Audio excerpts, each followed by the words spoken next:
Olá, bom dia a todos, eu sou o Ricardo Bezerra e bem-vindos a mais um Conexões aqui na TV Cidade.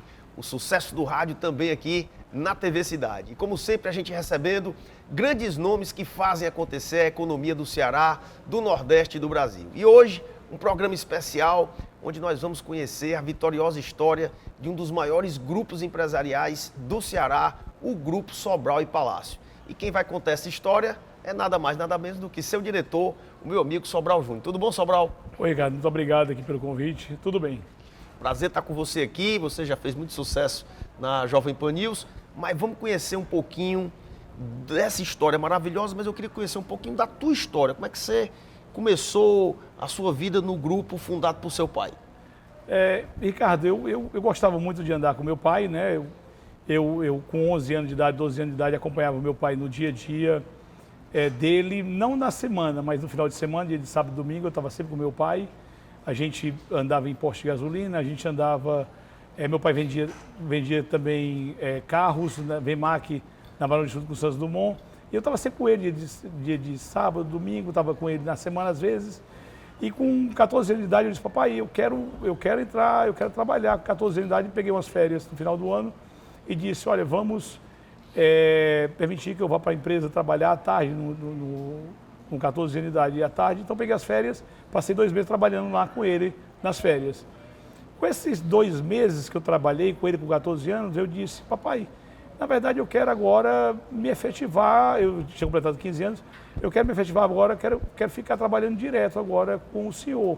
Então eu me efetivei com ele com 15 anos, mas só que não foi aquele trabalho de dizer, olha, vou trabalhar hoje e eu não posso trabalhar Passar agora. uma semana sem trabalhar. Não vou trabalhar agora porque eu tenho um colégio. Não, eu fui trabalhar e fiquei lá com ele direto, dando meio expediente. Saía de casa na hora do almoço, 1h30 da tarde, ficava com ele até 5h30 da tarde. Isso não afetou os estudos, não, Sobral? E, Ricardo, eu tinha 15 anos, primeiro ano científico, eu era um bom aluno na sala, até o 8º ano eu era um bom aluno. Atrapalhou um pouco, eu me tornei um aluno, em vez de ser um bom aluno, me tornei um aluno mediano. Mas como eu tinha uma base boa, fiz o 3º ano no Santo Inácio, eu fazia no Santo Inácio, fiz vestibular para a Universidade Federal do Ceará de Economia e passei bem minha economia e fiz a faculdade. Terminou o curso? Terminei o curso e eu resolvi, eu via que meus amigos, a maioria dos meus não amigos, terminava, quando né? trabalhavam, atrapalhava a faculdade. Eu disse, rapaz, eu não posso atrapalhar a faculdade. Então, resolvi acelerar. E fazia cadeira de manhã, fazia cadeira à tarde, cadeira à noite, à tarde eu trabalhava e terminei em 4 anos. O normal do curso era 4 anos, terminei em 4 anos mesmo trabalhando. Mas me diga uma história que é pouco contada, a gente conheceu agora segunda-feira no rádio, mas para quem não acompanhou o rádio, diga como é que nasceu o Grupo Sobral e Palácio. Meu pai é paraibano, ele nasceu numa fazenda no interior da Paraíba, filho único. A minha avó percebeu que ele ali no interior da Paraíba ele não teria oportunidade, porque seria o quê? Um fazendeiro no interior da Paraíba, teria dificuldade de ter uma vida boa. Então ele resolveu colocar ele para estudar em Recife. Ele estudou em Recife e fez engenharia, estudou, evoluiu e fez engenharia civil. Engenharia civil era uma coisa difícil, rara naquela época, nos anos... difícil. Nós estamos falando isso aí nos anos 55, 56, 57. Então meu pai se forma em engenharia civil e entra numa multinacional. Essa multinacional era a Shell. Então ele se emprega na Shell, isso era um baita negócio na época. Você arrumar um emprego numa multinacional com 50... emprego, né? Um grande emprego. Nos anos 50 era um grande emprego. Aí essa multinacional precisava de uma pessoa vir morar em Fortaleza. E transferiu meu pai para Fortaleza. Então, em 57, 58, ele veio morar em Fortaleza. Aqui ele vendia lubrificante, ele era representante de lubrificante. Representante não, ele era empregado da Shell, vendendo lubrificante. E ali ele conhece o sócio dele, o Palácio, conhece o sócio dele. Na época não era sócio, eram só amigos, ambos vendiam lubrificantes. E ambos funcionários da Shell. Ambos funcionários da Shell. E meu pai começou paralelamente, ele já era ambicioso e começou a dar aula também, dava aula. E começou a comprar óleo de lubrificante da ESSO, começou a comprar óleo de lubrificante da Tantic, óleo lubrificante da Texac e óleo lubrificante da Shell. E chegou no ponto que a Shell disse, escolha, você ficar na Shell ou vai ficar na empresa de vocês. Papai saiu da empresa, aí saiu da Shell. Mas ele fundou essa empresa com o Aldonso Palácio, não é isso? Foi, em 61. Para vender só lubrificante. Só lubrificante. E a Shell viu e disse, porra, você tá vendendo outro, né? Aí disse, não, você tem que se decidir. Tem que se decidir. E eles se decidiram, obviamente, pela empresa deles. Aí se decidiu pela empresa dele. Aí chegou, isso era na Praça da Estação, então em 60, esse era o ano 62, e aí ele resolve ficar só na empresa dele. Então ele chega e a Shell chega para ele e diz: vocês estão vendendo 90% do nosso lubrificante. Eles foram um case de sucesso na época. Vocês querem ser exclusivo nosso da Shell? Aí a Shell, a Soraya Palácio disse: não, nós vamos ser exclusivos, podemos ser exclusivos de vocês. Então foi quando surgiu mesmo a Soraya Palácio, exclusivo de óleo lubrificante Shell nos anos 63. Então nesse momento eles ficam exclusivos de óleo lubrificante Shell e nessa época eles percebem que iam ter muito pouco peso para a Shell, porque eles eram queridinho, podiam deixar de ser o queridinho. Eles podiam deixar de ser o queridinho. Então eles dizem: rapaz, vamos fazer posto de gasolina. Então eles resolvem em 64 fazer um posto de gasolina, que é o posto da 13 Maio Guanabara. Então fazem o primeiro posto da empresa em 64. 64. Então, a história do grupo com posto de gasolina começou em 1963, né, para 64, com o nascimento do primeiro posto, que é na Guanabara, com 13 de maio, e aí começou o crescimento vertiginoso do grupo. A gente vai para o nosso primeiro intervalo comercial e você vai conhecer um pouco desse desenvolvimento, desse crescimento, desse grande grupo chamado Sobral e Palácio. Se eu fosse você, eu não saía daí não. A gente volta já já.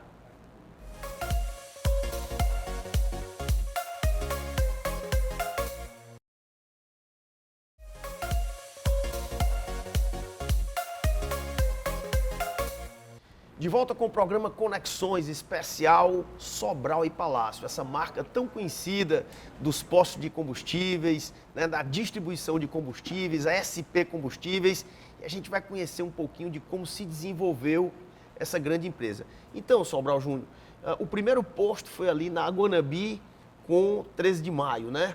E aí foi se desenvolvendo, conta um pouquinho desse desenvolvimento até vocês partirem para a distribuição de combustíveis. Em 64 faz o primeiro posto, em 66 faz o segundo, Barão de Estudo Antônio Salles, 67, 68 faz o terceiro, em 70 faz o terceiro posto, Barão de Estudo Santos Dumont, faz um posto na Costa Barros também, é o quarto posto, depois faz posto na 13 de maio, Gentilândia, Barão de Aratanha, faz posto na Alberto Sá, esses anos 90, vai fazer nos anos 90. Fortaleza ainda era pequenininha, na cidade não era tão grande, anos 80 não tinha muito carro, era uma coisa... Quantos postos de gasolina vocês têm hoje? Nós temos hoje 28 postos que a gente opera e tem mais 25 postos que a gente... Na bandeira SP. Que a gente arrenda para terceiros, na bandeira SP, que a gente arrenda para terceiros. Então são quase 60 postos de combustível. Quase 60, 53 postos, né, nossos. Como é que nasceu a ideia de vocês expandirem ainda mais os negócios e criar uma distribuidora de combustível? Explica pra gente o que é posto, distribuidora, como é que é a cadeia produtiva do combustível no Brasil. Olha, a família começa a entrar, todo mundo na família. Entra eu, entra o Luiz Augusto, meu irmão, entra o Odonso Júnior, entra o Yuri e entra a Inês Cláudia. Entra todo mundo na família. A família começa a ficar, o negócio começa a ficar grande. O grande problema das empresas é a segunda geração, né? A primeira geração é tranquila, é bom, mas a segunda geração é problemática. Então a gente percebeu, não foi assim analisando friamente, mas a gente percebeu que o negócio teria que crescer. Porque está entrando muita gente da família. E ser do mesmo tamanho, não iria conseguir... As fatias do bolo iam ficando pequenas demais. Iriam ficando pequenas demais. Então a gente percebeu que precisava crescer o negócio. Foi aonde surgiu... Rapaz, o que a gente pode crescer? Mais postos. Um posto a mais da empresa ia representar de faturamento conta mais 5%, 4%, 3%, era muito pouco. E outra coisa, demandava muito capital para você comprar terrenos e fazer um novo posto. Demandava muito capital. Então, o natural é a gente ter uma distribuidora. É o natural. Então, registramos em 94 uma distribuidora, começamos o negócio.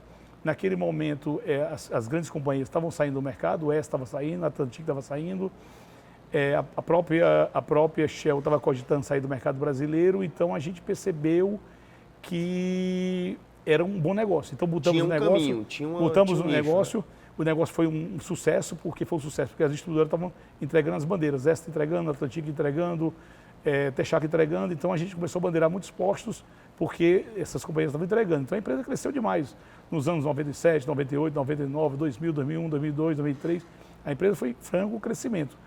Erramos um pouco a estratégia no começo da empresa, porque nós nos acomodamos e a gente começou a a não ter base. Nós armazenávamos na base da Shell e na base da BR. A gente Então vocês armazenava. alugavam aqueles tanques, né?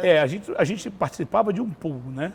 Os tanques eram da Shell, os tanques eram da BR e a gente participava do pool. Então, naquele pool a gente armazenava o nosso combustível, a gente comprava da Petrobras. Sei. Porque como é que funciona o mercado? A Petrobras, ela prospecta, a Petrobras, ela refina e a Petrobras vende para as distribuidoras. As distribuidoras revendem para os postos de gasolina. Os postos não podem comprar direto da Petrobras, Não, tem não, que passar por um não distribuidor. pode porque não tem como você comprar 15 mil Volume, litros. né? Você vai ter que carregar numa distribuição. Você não vai carregar na refinaria, você não carrega na refinaria. Entendi. Então não vai dar, a não ser que a refinaria tivesse baias. Ela não tem baias para carregar. Em números, né? O Grupo Sobral e Palácio, quantos empregos diretos ele gera?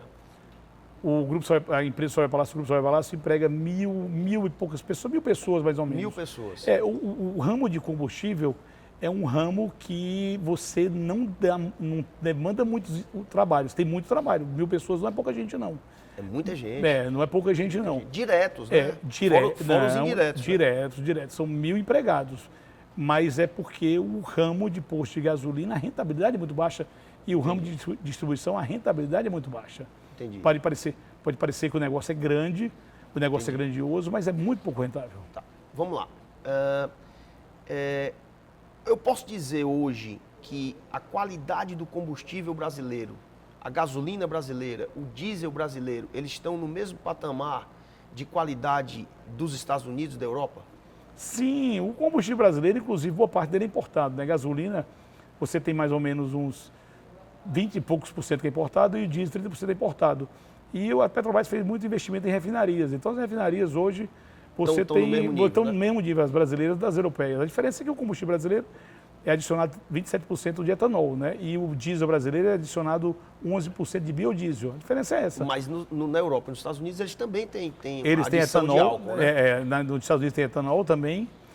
O biodiesel eu acho que não tem ainda nos Estados Unidos, não. O Brasil está na vanguarda do biodiesel.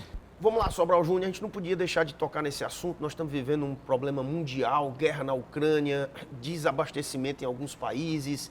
O diesel, a gasolina estouraram de preço. Como é que você está vendo esse movimento em que há 2 anos atrás você comprava um litro de gasolina por 2 e pouco, 3 reais, hoje ele está quase 8 reais. Como é que você vê? Você já imaginou algum dia passar por um momento desse ou você já viu esse movimento nesses 42 anos de mercado? Olha, é sazonal, é sazonal. Gasolina, o petróleo já chegou a $100 e poucos, já chegou a $110, já $120. Está chegando de novo a $120. Vai passar, ninguém sabe quando, vai passar, uma hora vai passar. E acontece, agora realmente está um absurdo, diesel a 8 reais, gasolina a 7 reais, é um absurdo. O povo não aguenta, um país com a inflação baixa como tem o Brasil, você pagar tanto por energia. Mas uma hora isso muda, né? O governo está tomando medidas agora para ver como é que faz para baixar, está diminuindo os impostos para ver se baixa o preço. Quem está dizendo que o preço do combustível é um absurdo é um dos maiores distribuidores de combustível do Brasil, o maior do Ceará. E a gente vai dedicar o último bloco do programa nesse quesito, que é um quesito muito importante para todos os que estão nos assistindo, para a sociedade, não somente cearense, como nacional, como brasileira. A gente volta já já e nós vamos entender o pensamento da indústria, o pensamento dos distribuidores de combustíveis sobre o movimento atual de aumento de combustível e se esse preço vai baixar na bomba. A gente volta já já.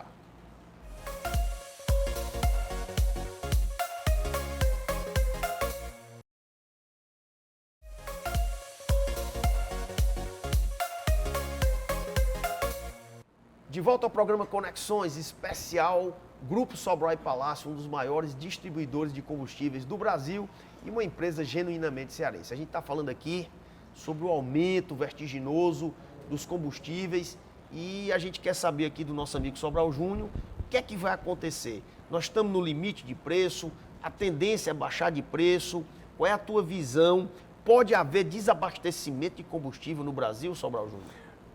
Ricardo, desabastecimento eu não acredito. Agora que o momento está complicado, porque a Europa está demandando muito diesel. A Europa está demandando muito diesel. Com essa guerra da Ucrânia, a Europa as termoelétricas europeias, ela queimava gás russo.